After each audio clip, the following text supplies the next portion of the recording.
Jessica Bevort, and this is Kitchen Table Productions, a show about living well with low carb. Well, I'm losing weight with low carb, and so can you. Now today I'm really excited because I'm going to show you how to low carb one of my favorite restaurant appetizers, fried mozzarella sticks. Now these are really fabulous, so let's get started. Okay, now here I have 4 1-ounce mozzarella sticks. These usually come individually packaged. I'm just going to cut these in half. I like doing this because in my mind I now get 8 mozzarella sticks instead of 4. Okay, for now I'm just going to put these in a plastic bag and put them to the side. Now, this is a 1 3/4 ounce bag of pork rinds. These aren't the flavored variety, though you can use those if you want. There's a nice hot and spicy version, I know. Now these have just been seasoned with a little salt. First I'm just going to open the bag, twist it up at the top to let the air out. Now I'm going to lightly crush them by hand. This is just to make them small enough to fit in my tiny food processor. If you can fit all of yours in at once, go for it. If you don't have a food processor, you're going to need to pound these into a fine meal-like consistency. Rubber mallet might work well, or a hammer. You might even be able to do these in a blender. There we go. Now, before I blend these, I'm going to add my spices. First, I have 1/4 teaspoon of garlic salt. Just sprinkle that around in there. 1/2 teaspoon of oregano. And 1/2 teaspoon of basil. Now I'm just going to put the top on and grind it up. There, see that fine texture? That's what you're looking for, just teeny tiny little crumbs. Okay, I have here 1 egg. We're just going to beat this until even. I'm going to use this egg to hold the crumbs to the cheese. However, egg being mostly water and cheese being mostly fat means they're not going to want to stick together. Not without some form of glue.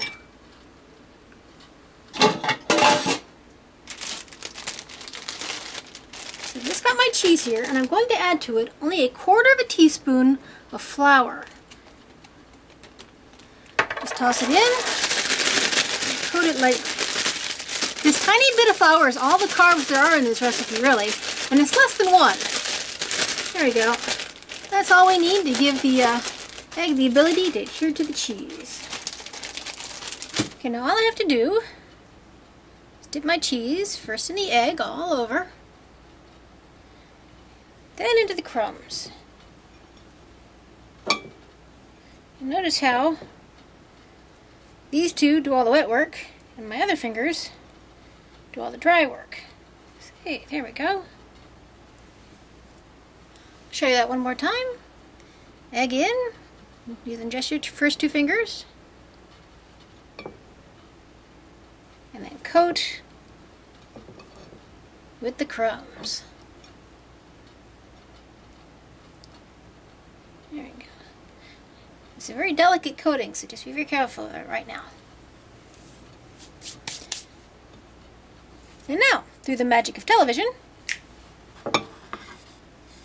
and there we go. All my cheese sticks have been breaded, as it were. Now I'm going to put these in the freezer for about ½ an hour, and that will make the first coating firm up. Now, here's the thing with cheese. When you cook it, it melts. No brainer, right? So that means we're going to need an extra thick coating of crumbs to hold all that cheese in while it's cooking. That means we're going to have to double coat. So here we go again. These have been freezing for about ½ an hour now. I'm just going to dip them again. I did keep my egg nice and cold in the refrigerator during that ½ hour, so it's still good. There we are.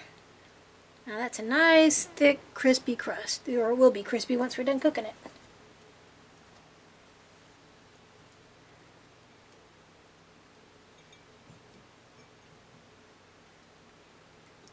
One last time.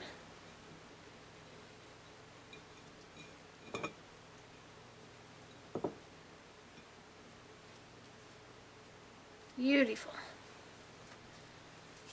Alright, and once again through the magic of television.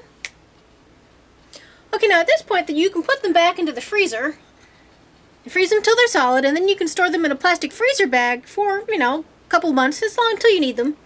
Around my house, they don't usually last that long. This batch we're just going to go ahead and take and put straight in the fryer.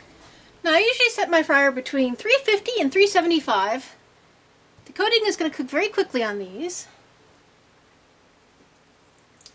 Try to keep an eye on it though. The cheese will try to escape.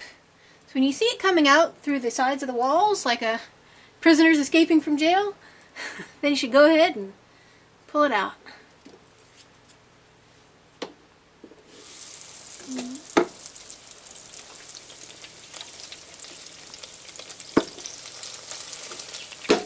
All right.